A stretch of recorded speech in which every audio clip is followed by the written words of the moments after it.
नमस्कार दोस्तों, news point लेकर हाजिर हूं मैं राजीव और हमारे साथ जुड़े हुए हैं अमलेंदु उपाध्याय जी। अमलेंदु जी, आपका स्वागत है। जी धन्यवाद। तो लॉकडाउन के दूसरे फेज में हम पहुंच चुके हैं। अभी तक वैक्सीन को लेकर कहीं से कोई सही खबर नहीं आ रही है और अभी नहीं पता कि इस महामारी का अंत कब होगा। लॉकडाउन के कारण जो दिक्कतें देश के सामने पेश आ रही हैं उनसे पार पाना एक बड़ी चुनौती बन गई है। अलग अलग विशेषज्ञ इस बारे में सुझाव भी दे रहे हैं। विपक्ष भी अपनी ओर से मोदी सरकार को लगातार सलाह दे रहा है। प्रधानमंत्री नरेंद्र मोदी ने भी कुछ समय पहले विपक्ष के नेताओं से चर्चा की थी। फिर सभी राज्यों के मुख्यमंत्रियों से भी उन्होंने विचार विमर्श किया था। कांग्रेस अध्यक्ष सोनिया गांधी चिट्ठी के जरिए अपनी राय से अवगत करा चुकी हैं प्रधानमंत्री नरेंद्र मोदी को, और आज राहुल गांधी ने लाइव वीडियो प्रेस कॉन्फ्रेंस के जरिए 3 बातों पर सरकार का ध्यान दिलाया है। पहली बात यह कि इस संक्रमण को रोकने के उपाय खोजे जाएं। दूसरी बात, गिरती अर्थव्यवस्था को संभालने की जरूरत। और तीसरी बात जो है वो है प्रवासी मजदूरों के लिए राहत के कदम। अमलेंदु जी, राहुल गांधी के सुझावों में तीसरा पॉइंट जो है वो प्रवासी मजदूरों की बदहाली को लेकर है, और उनका कहना है कि दुनिया में भारत के अलावा कोई भी ऐसा देश नहीं है जिसने इतने ज्यादा प्रवासी मजदूरों के बावजूद लॉकडाउन किया हो। इसी के साथ राहुल गांधी ने खाद्य क्षेत्र को मजबूत करने की सरकार से अपील भी की है। उन्होंने कहा है कि गोदाम भरे पड़े हैं लेकिन गरीबों के पास खाने को नहीं है। गरीबों तक अनाज दीजिए। जिनके पास राशन कार्ड नहीं है उन्हें भी राशन दीजिए। देखिए, आज सबसे बड़ी विडंबना यही है अमलेंदु जी कि हमारे देश में अनाज सड़ जाते हैं लेकिन सही लोगों तक नहीं पहुंच पाते। अपने देश में खाद्य सुरक्षा अधिनियम लागू है, फिर भी भुखमरी की नौबत। क्या कहेंगे अमलेंदु जी? देखिए, हम लोग जिस बात को लगातार अपने कार्यक्रम में उठा रहे हैं, पहले दिन से, जिस दिन से हम लोगों ने ये न्यूज़ पॉइंट का कार्यक्रम शुरू किया है, हम लोग लगातार इस बात की बात कर रहे हैं कि प्रवासी मजदूरों के लिए भोजन का इंतज़ाम जो है वो इस सरकार को करना चाहिए। शुरू से, मतलब पहले दिन से ही हम लोगों का जो एजेंडा रहा है, हम लोगों का यही रहा है, मुख्य बात हम लोग इसी के आसपास केंद्रित करते रहे हैं। और वो इसलिए करते रहे हैं चूँकि देश की धुरी जो है, जो देश की अर्थव्यवस्था की रीढ़ है, वो यही प्रवासी मजदूर है। देश की जो अर्थव्यवस्था बनी है वो इन्हीं मजदूरों के बल पे देश की अर्थव्यवस्था बनी है। तो इसलिए उनकी तरफ ध्यान देना आवश्यक है। आज राहुल गांधी ने भी जो बातें कही हैं वो निश्चित तौर पे जो बात हम लोग कहते रहे हैं उसी की एक तरीके से पुष्टि करती हुई बातें हैं वो।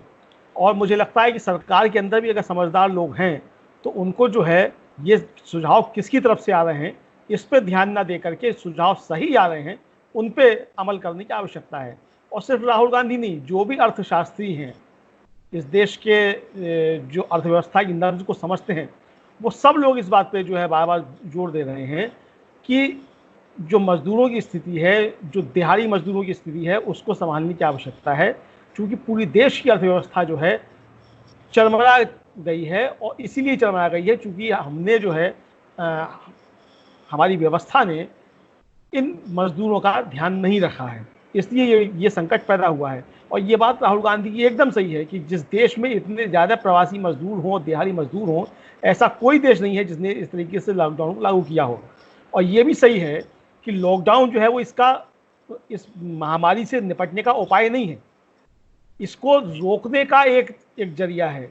ये बात राहुल गांधी ने भी कही है कि इसको आप किस तरीके से चेन को तोड़ सकते हैं, उसको तोड़ने का एक रास्ता है केवल, इसका इलाज नहीं है। तो इस जो आपने लॉकडाउन लागू किया है, तो इस बीच में आपको तैयारियां करनी चाहिए थी। जो तैयारियां, ठीक है कि वैक्सीन को वैज्ञानिक तैयार करेंगे, हमारे देश के भी वैज्ञानिक जुट गए हैं उसको तैयार करने पे। चीन और अमेरिका में भी जुटे हुए हैं, जर्मनी में भी लोग जुटे हुए हैं। जहां से पहले आएगी तो देखा जाएगा, लेकिन जब भी आएगी वो वैक्सीन, जब भी आएगी, लेकिन तो तब तक वो सबको उपलब्ध नहीं हो पाएगी, इस बात की तो ये बात पक्की है। जब आप अभी समझ लीजिए कि अभी पीपी किट जो हैं वो उपलब्ध नहीं हो पा रहे हैं, टेस्टिंग किट उपलब्ध नहीं हो पा रहे हैं, तो हम ये कैसे समझ लें कि वैक्सीन जो वो उसका आविष्कार हो जाएगा और वो तुरंत सारी दुनिया में को वैक्सीन मिले? तो ये स्थिति नहीं होने जा रही। तो इसका मतलब ये, अगर स्थिति नहीं होने जा रही है तो इस वायरस से लड़ने के लिए लॉकडाउन कह लीजिए या इसके उपाय कह लीजिए, इससे बचाव के उपाय, वो लंबे चलेंगे और ये मजबूरी हो जाएगी इनको लंबा चलाना। अब जब लंबे ये उपाय चलेंगे तो जो आपकी जनता है जिसको बचाने के लिए ये उपाय लागू किए जा रहे हैं, तो वो जनता अगर वायरस की वजह भूख से मरने लगे तो भी जो ये फेल्योर है। बिल्कुल बिल्कुल, आपकी जो बात है इसी को आगे बढ़ाता हूं। और एक बहुत ही इंपॉर्टेंट तथ्य भी आज सामने आया है कि आज एक अखबार के जरिए नोबेल पुरस्कार विजेता अर्थशास्त्री अमर्त्य सेन, हम सब जानते हैं अमर्त्य सेन को, अभिजीत बनर्जी को हम सब जानते हैं, वो भी नोबेल पुरस्कार विजेता हैं, और उनके साथ आरबीआई के पूर्व गवर्नर रघुराम राजन ने भी सरकार को इसी तरह के सुझाव दिए हैं अमलेंदु जी। और खासकर दो बातों पर खास ध्यान देने के लिए इन तीनों ने कहा है। पहला कि लॉकडाउन बढ़ने की इस स्थिति में सरकार गरीबों तक अधिक से अधिक धन राशि यानी कि रुपए पहुंचाए, और दूसरा गोदामों में जमा अनाज को सही हितग्राहियों तक पहुंचाए, लेकिन केवल चुनिंदा लोगों तक नहीं बल्कि उन तमाम लोगों तक खाद्य सुरक्षा पहुंचे जो मौजूदा हालात के कारण गरीबी रेखा के नीचे जाने के खतरे में पहुंच गए हैं। उनका कहना है, ये जो तीनों हैं इनका कहना है कि आजीविका के छिन जाने से, जो उनकी नौकरी रोजी रोटी जो छिन गई है उसके छिन जाने से और आपूर्ति श्रृंखला में बाधा होने से बड़ी संख्या में लोगों के गरीब होने और भूखमरी की हालत में पहुंचने की आशंका बढ़ गई है। जो लोग भूख से मर रहे हैं उनके पास खोने के लिए कुछ भी नहीं रहता। इस वक्त उन लोगों को, ये सारी बातें जो हैं ये तीनों बोल रहे हैं कि इस वक्त उन लोगों को ये भरोसा दिलाना होगा कि समाज उनकी फिक्र करता है और उनके हितों की रक्षा करता है, उनके हितों की रक्षा होगी। इन तीनों अर्थशास्त्रियों का यह भी सुझाव है अमलेंदु जी कि जिनके पास राशन कार्ड नहीं है सरकार उन्हें अभी टेम्पररी राशन कार्ड जारी करे ताकि कोई भी सब्सिडी वाले अनाज की सुविधा लेने से वंचित न रह पाए ये लोग। तो अमलेंदु जी, चाहे राहुल गांधी हो या अमर्त्य सेन हो या अभिजीत बनर्जी हो या रघुराम राजन हो, इन सब ने भारत में बढ़ती गरीबी और भूखमरी की ओर जो है सरकार को आगाह किया है। और लेकिन हमारे पास जितने कमेंट्स आ रहे हैं, हम लोग लगातार देख रहे हैं जो कमेंट्स आ रहे हैं, उनमें अधिकतर अपनी गरीबी, भोजन की कमी और पैसे का अभाव जो जहां फंसे हुए हैं उसकी बात कर रहे हैं। सरकार का ध्यान इस ओर क्यों नहीं जा रहा है अमलेंदु जी? देखिए, जैसे हम लोगों ने कल भी ये बात कही थी ये कि सरकार का ध्यान इसलिए नहीं जा रहा क्योंकि सरकार में जो लोग बैठे हुए हैं वो असल में मनुष्य को मनुष्य समझ ही नहीं रहे हैं। वो मजदूरों को भारतीय नागरिक समझ ही नहीं रहे हैं, और अगर समझते होते तो इस तरीके की चीज़ें नहीं होती। सबसे पहले ध्यान जो था वो सरकार का इन्हीं लोगों की तरफ जाना चाहिए था। भाई, जब आपने लॉकडाउन लागू किया और एक बड़ी आबादी जो है वो विस्थापन का शिकार हुई, और जो विस्थापित नहीं हो पाए वो विस्थापन के लिए तैयार खड़े हुए हैं। मतलब जरा सा प्रधानमंत्री का एक संबोधन हुआ कि हम लॉकडाउन को बढ़ा रहे हैं, और आपने देखा कि बांदा और सूरत में किस तरीके की स्थिति बन गई। ये स्थितियां और अभी बन सकती, ये बड़ी गंभीर है। मुझे लगता है कि सरकार को उस पर काफी ध्यान देने की आवश्यकता है। और जो तीन हमारे नोबेल पुरस्कार विजेता अर्थशास्त्री हैं, यानी 1/3 जो नोबेल पुरस्कार भारत में मिले हैं उनमें से 1/3 लोग जो हैं, उनका ये सुझाव है कि ज़्यादा से ज़्यादा लोगों तक जो है ये पहुँचे। सबसे बड़ी बात है कि सरकार ने घोषणा की कि हम 80 करोड़ लोगों को जो है वो अनाज पहुँचाएंगे। अरे सवाल 80 करोड़ का नहीं है, 130 करोड़ को आप पहुँचाइए, क्योंकि अधिकांश लोगों के पास राशन कार्ड नहीं है। और जिन लोगों के पास राशन कार्ड हैं उनमें भी जो है आप 2 श्रेणियां हैं, एपीएल बीपीएल की। तो और जो बड़ी आबादी जो है उसके पास राशन कार्ड है ही नहीं, जैसे हम लोगों के पास नहीं है राशन कार्ड। तो जिनके पास राशन कार्ड नहीं उनको भी आवश्यकता है, ऐसा नहीं है कि जिनके पास राशन कार्ड नहीं उनको आवश्यकता नहीं है। और इसलिए ये बिल्कुल सुझाव सही है कि टेम्परेरी राशन कार्ड बनाए जाएं, 6 महीने के लिए बने और सबको जो है वो राशन मिले। ये बिल्कुल सही सुझाव है। मुझे लगता है सरकार को इस पर ध्यान देना चाहिए। और ये बात हम लोग भी कह रहे थे, कल भी हम लोगों ने इस बात को कहा था कि सरकार के गोदाम जब भरे हुए हैं तो हमारा देश का आवाम जो है वो भूखा क्यों सो रहा है। और ये अनाज के गोदाम जो हैं ये इसी आवाम की मेहनत से भरे गए हैं, ये हमारे ही श्रम से भरे गए हैं। देश का खजाना हमारे ही श्रम से भरा गया है। तो जो हमारे श्रम से भरा गया है, तो जब संकट का समय है तो ये खजाना जो है वो पे बैक टू सोसाइटी, ये सोसाइटी को देने का समय है। और सरकार को इस पर ध्यान देना चाहिए। सरकार को जो है वो बड़े लोगों का ध्यान रखने की बजाय, बड़े लोग तो ध्यान रख ही लेंगे अपना, लेकिन जो अपना ध्यान नहीं रख सकते, जो इस देश की अर्थव्यवस्था का ध्यान रखते हैं, जिनके बल पे अर्थव्यवस्था खड़ी है और जिनके वोटों से ये सरकार बनी है, उन लोगों का ख्याल रखना इस सरकार की नैतिक और संवैधानिक दोनों जिम्मेदारियां हैं। और मुझे लगता है कि सरकार को उनका पालन करना चाहिए। बिल्कुल सही कह रहे हैं। और उसी में मैं आपकी बातों को आगे बढ़ाते हुए जो नैतिक जिम्मेदारियों की आप बात कर रहे हैं कि इस मुश्किल समय में, इस कठिन समय में मोदी जी अगर इन सुझावों को अपनाते हैं जो सुझाव आप दे रहे हैं, जो सुझाव राहुल गांधी दे रहे हैं, जो सुझाव अमर्त्य सेन दे रहे हैं, बाकी दे रहे हैं, तो उनको अपनी सरकार को लोक कल्याण की कसौटी पर परखने और लोगों के अपने ऊपर जतलाए गए भरोसे को सही साबित करने का सुनहरा मौका है अमलेंदु जी।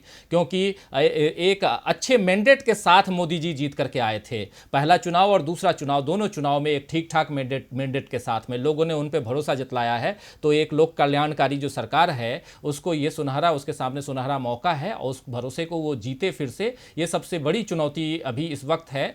और अब ये मोदी सरकार के ऊपर है कि वो इस मौके को कैसे भुनाती है। लेकिन देखने वाली बात यही होगी अमलेंदु जी कि इस वक्त ये तो एक राजनीतिक बात भी हो गई कि लेकिन साथ साथ क्योंकि जनता आपको चुन करके लेके आई है, अगर ये मान भी लें, हालांकि इसमें भी इफ बट कई तरह की बातें आती हैं, कभी ईवीएम की बात आती है, कभी कुछ और बात आती है, लेकिन मैं इस कठिन घड़ी में, इस मुश्किल घड़ी में मैं ईवीएम और किसी राजनीति की बात नहीं करना चाह रहा हूं। मैं ओवरऑल जो बात है, यानी कि जो गरीबों के लिए और भुखमरी की जो हालत हो गई है उसकी बात हम लोग आज कर रहे हैं। उसमें जिस प्रकार राहुल गांधी, अमर्त्य सेन, रघुराम राजन और अभिजीत बनर्जी का जो बयान है उनको हमने बताया आप लोगों के सामने। इसी प्रकार सोनिया गांधी भी पहले कह चुकी हैं, और खासकर जो हमारे देश में खाद्य सुरक्षा अधिनियम लागू है उस आधार पे भी 2 रुपए और 3 रुपए किलो में गेहूं और चावल की जो बात है उसको भी अगर हम ध्यान में रखें तब भी ये 80, बिल्कुल सही आपने कहा अमलेंदु जी कि ये 80 करोड़ जनता की बात नहीं है, ये 130-135 करोड़ जनता की बात है। और उसमें खासकर वैसे लोग, कल एक वीडियो सामने आया था ट्विटर पे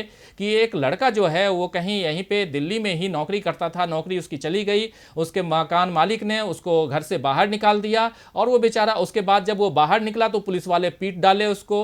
तो मतलब कि वज्रपात जो होता है कि घर से, एक तो नौकरी चली गई, घर से आप निकाल दिए गए और बाहर आप आए तो पुलिस वाले भी मार रहे हैं, जेब में पैसा नहीं है, बेचारा भूखे है, बोल रहा है अब क्या करूं, मैं आत्महत्या करने जा रहा हूं।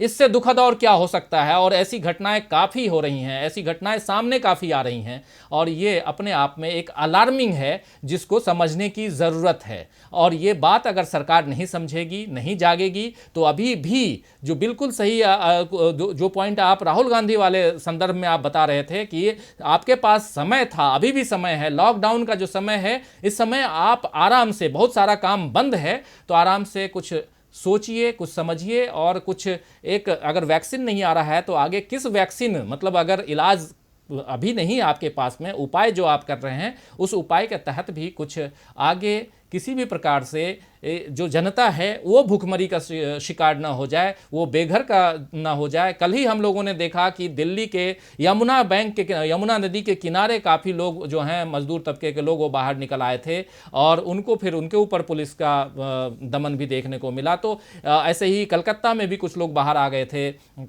सूरत और बांद्रा की बात तो हम लोग देख ही चुके हैं। तो और कई खबरें जो हैं वो मीडिया के द्वारा बाहर आती नहीं हैं या हम लोगों तक भी नहीं पहुंचती हैं। तो उस आधार पे भी मैं बोल रहा हूं कि जितने लोग अपने साथ जुड़े हुए हैं, जितने लोग अपने इस चैनल को देख रहे हैं और मैक्सिमम लोग अगर अपनी परेशानियों का जिक्र कर रहे हैं, यहाँ पे बयान कर रहे हैं, तो ये अपने आप में दुखद है कि इस देश में ये हालात पैदा हो गए हैं कि लोगों के पास पैसे नहीं हैं, खाने के लिए नहीं है, रहने के लिए नहीं है, रोजी रोटी का जो आजीविका का जो एक साधन होता है वो नहीं है। तो ये दुखद है। अमलेंदु जी, आपने चर्चा में भाग लिया, आपको बहुत बहुत धन्यवाद। और ये इस सप्ताह का ये आखिरी एपिसोड है। आज आखिरी नहीं, कल भी है, आज तो बृहस्पतिवार है, कल भी हम लोग आएंगे, माफ़ करेंगे। और लेकिन ऐसे ही एक न एक जो मुद्दे हैं उन मुद्दों के साथ हम आते हैं आपके पास, जो मुद्दे जो हैं एक जनहित के मुद्दे हों और कहीं ना कहीं आपसे, हमसे और इस आवाम से जुड़े हों। और आप लोगों के पास अगर कोई मुद्दा हो, कोई विचार हो तो ज़रूर शेयर करें और कमेंट बॉक्स में लिखें। और इस प्रोग्राम को अगर आप पसंद करते हैं तो इसे ज़्यादा से ज़्यादा लोगों तक पहुंचाने की कोशिश भी कीजिए। यही आपसे हमारी गुजारिश है और आप लोग देखते रहिए DB लाइव। नमस्कार।